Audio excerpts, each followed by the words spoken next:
All right, so I wanted to share a few pro tips I learned from this irrigation leak at my valve manifold that might help you as a homeowner or a DIY landlord yourself. The first thing I noticed was this hose bib was right above where this valve box was, so I want to make sure that wasn't leaking. These guys leave this on all the time to run a swamp cooler in their garage, so it was, in this case, a very prominent thing to check.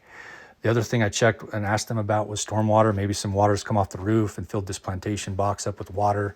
You know, just take a minute to ask some questions. Remember, you don't live there. In this case, I'm not the homeowner, I'm just the landlord. So asking a few questions can save you a lot of time and effort, and it could be an easy fix. But usually 9 out of 10 times, one or two things are going on here. The first thing to check is to check the sprinkler system when the valves are on. Go to your irrigation clock and turn on each station, and come back to the box and see if any of these valves need to be rebuilt or replaced.